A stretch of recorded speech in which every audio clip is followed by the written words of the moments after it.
Yo, what's up? Magandang araw po sa inyo lahat. Welcome po sa panibagong video natin dito sa Makapili TV.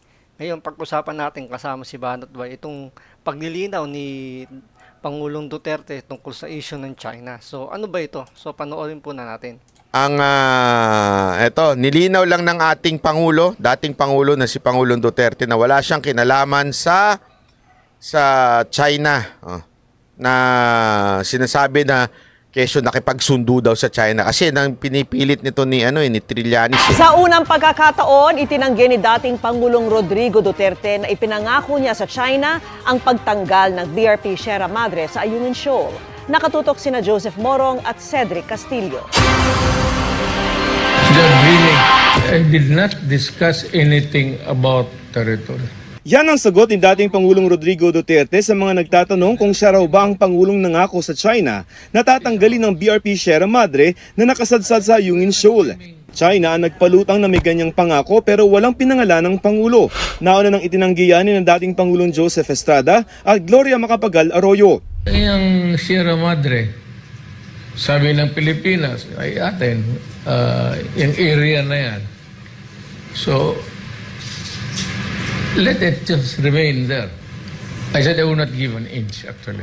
Tutol din ang dating Pangulo sa bagong mapang inilabas ng China na may 10-dash line, pamalit sa 9-dash line na ipinawalang bisa ng arbitral ruling noong 2016. Kaugnay naman ang pulong nila ng kaibigan daw niyang si Chinese President Xi Jinping. It does not include what is the interest of my country. Yung territory natin is... Sa madaling salita po, sinasabi niya dito na ang pakikipagkaibigan niya kay Xi Jinping nung pagpunta siya sa China, it has nothing to do with our country. I mean, yun, a personal friend. Pero ang sabi niya nga dito, iba yung, kung ano yung sa atin yun. At sinasabi niya nga dito, I won't lift a finger para tanggalin yun. Una-una, hindi mo na nga aandar yun eh. Paano mo tatanggalin? Kaya nga, paano tatanggalin yan? Tsaka, balikan niyo yung nakarang video ko ha.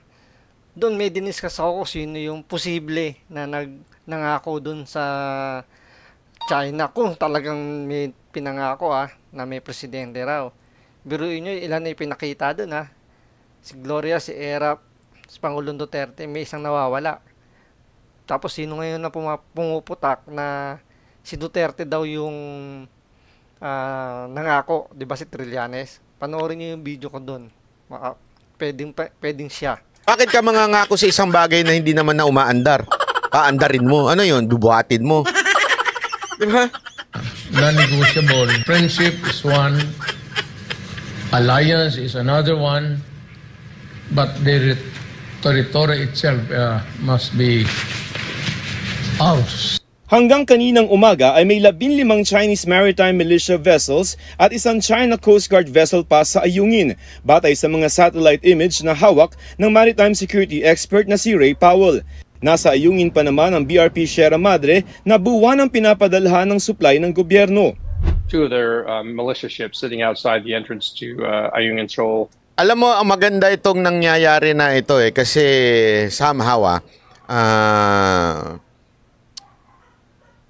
nakikita na natin dito yung posibleng mangyari. Okay? Dahil sabi nga nila, darating at darating talaga yung point na magkakabanggaan. Okay? Panahon ni PRRD, talagang hindi pa dapat. Okay? Hindi pa kasi wala pa tayong gamit nun. Sobrang tayo eh. Ngayon, nakitang-kita na at marami na talagang advancement ng ating military, dapat na talagang i-assert na natin yung authority. Kaya nga step by step yan. Kasi nung iba, yung dati, gusto na kagad labanan ng China. Hindi naman pwedeng ganon.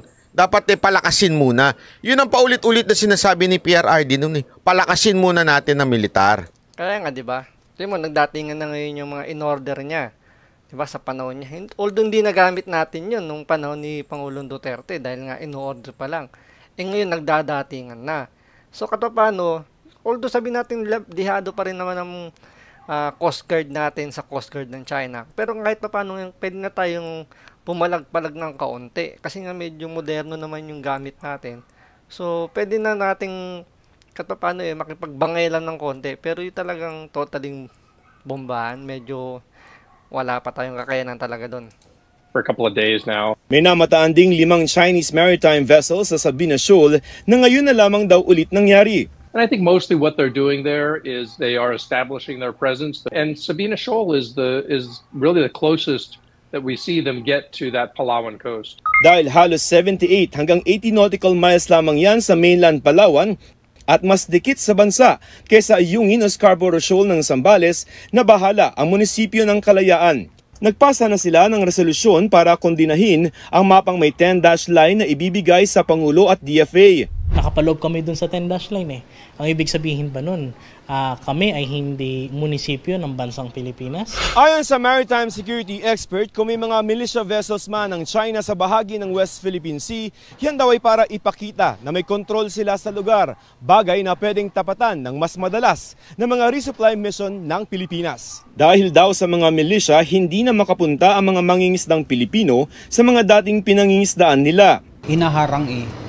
Pero nito, tataka lang din ako. Bakit parang, hindi ko alam kung dapat la. Bakit hindi lang maglagay tayo ng barko? Yung sasamahan ba yung mga nag-resupply ng, andun na yung mga natin, Coast Guard natin, yung mga pandigma. Hindi lang para makipaglaban na. Parang may presence lang na sabihin, teka, amin to eh. Di ba? Hindi kagaya ng China, talagang hinaharangan nila. Kaya hindi makapasok yung mga Pilipino mangingisda, yung mga resupply natin. Kasi nandun nga yung presence nila.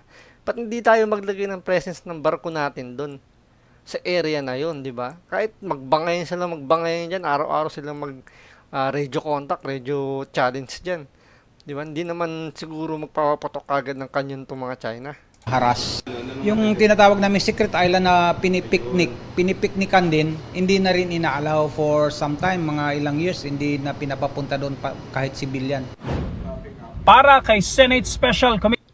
Ito pang isang maganda, yung kinikwento ko sa inyo kahapon kay ginawa ni Senator Tolentino, itong parang busway na ginawa niya o yung bus carousel. This time, mga ship naman ng ginawa niya ng parang batas na ipapasa para magkaroon ng maritime zone kung saan ito lang ang mga pwedeng daanan. Okay? Committee on Maritime and Admiralty Zones Chairperson Francis Tolentino, wala nang bago kung may naispatan ngang Chinese militia sa Sabina Shoal. Siguro sinasabayan nila yung yung joint yung bilateral exercise ng US Navy and Philippine Navy. Nandun yung BRP Jose Rizal at saka yung Johnson ata.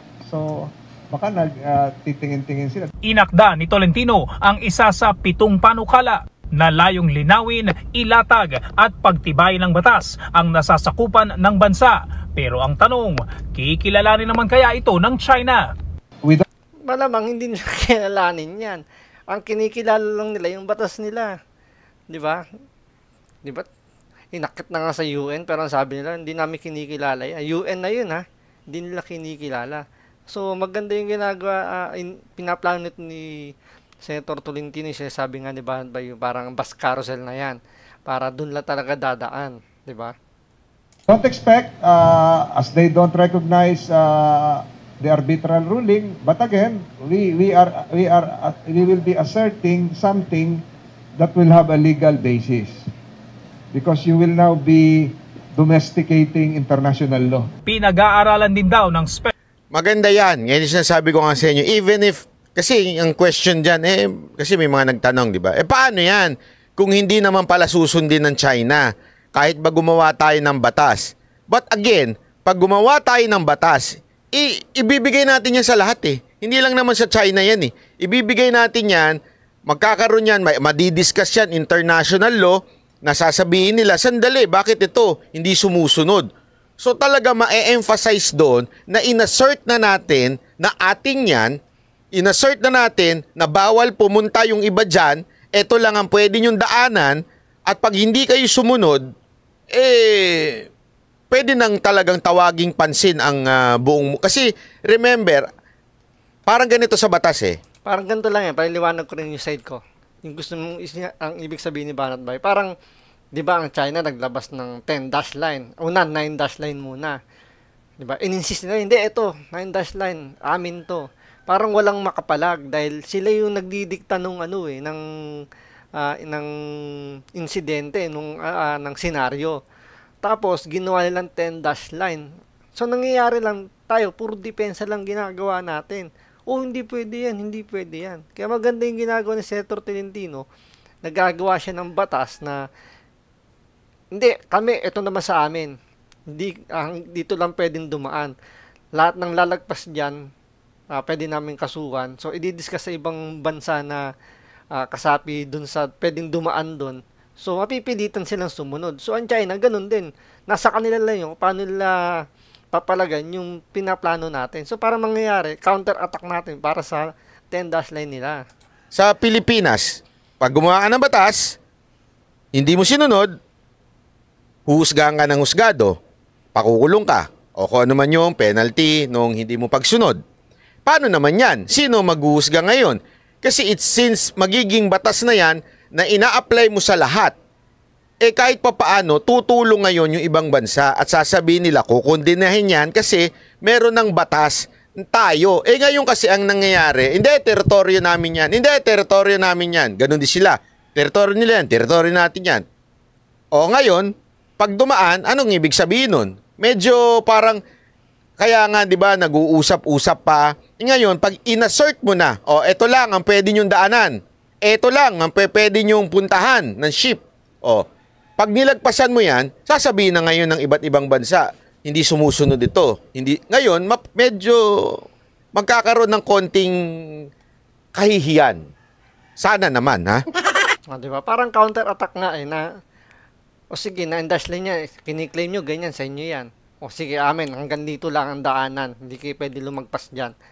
Kahit i-claim nilang ng 10 dash line, 9 dash line niya, basta lumagpas doon sa tinatakda natin, dapat doon ang daanan. At paano, magkakaroon yung ibang bansa na, lumalagpas na yan, So, matutuligsa sila, so mapipilitan silang sumunod din sa batas natin. Hindi, kaya lang kasi hindi natin din alam magiging reaction ng China kung susunod ba sila. Pero at least may ginagawa tayong hakbang. Kasi hindi, yan ba ang magiging solusyon? Hindi. Isa lang ito sa solusyon. Ang problema lang kasi dati, parang lang tayo, nangangapata. Kasi etong China, assert sila ng assert. Hindi, amin yan, hindi. Dilagay sila, pak. Yun nga, di ba, yun yung naging problema natin yung nakaraan.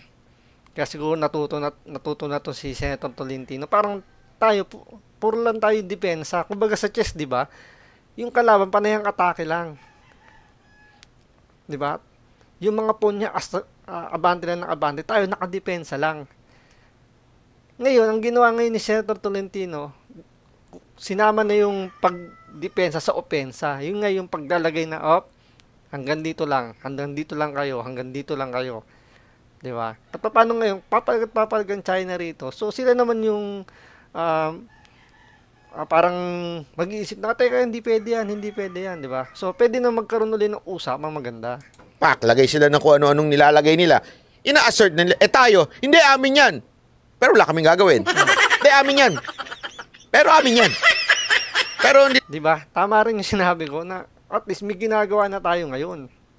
Kaya nga diba isa pa nga suggestion, alam ko si Senator Robin ata nag-suggest nito Talagang patirhan na natin yung island. Tapos nandun na magkakaroon na ng mga tao doon para talagang i-assert natin atin yan. May mga tao na. May gobyerno na nandun. Hindi nyo na pwedeng puntahan. Yun ang kailangan. It's time to assert the authority. Diba? Panindigan natin atin to. May batas kami ngayon ditong ginagawa. Yun. National Committee ang pagpapanukala na magkaroon ng isang archipelagic sea lane. Dedicated na lang po yung sea lanes para po magaling ma-monitor ng Philippine Coast Guard, ng Customs, ng Immigration. Alam kung saan nadaan. Para sa GMA. Maganda yung ginawa ni Senator Tolentino na to. Malaking tulong ito sa laban dito.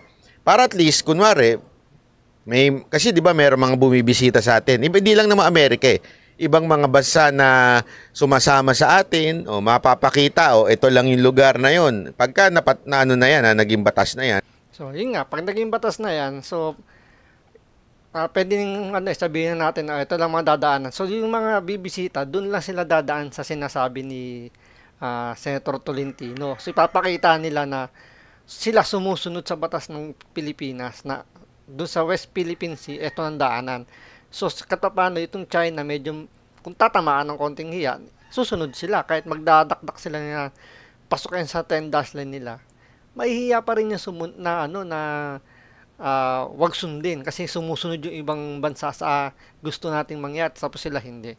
So maganda tong pinaplano ni Senator Tolentino, sana magtuloy-tuloy. So abangan pa natin yung mga video lalabas nito. Maraming salamat po.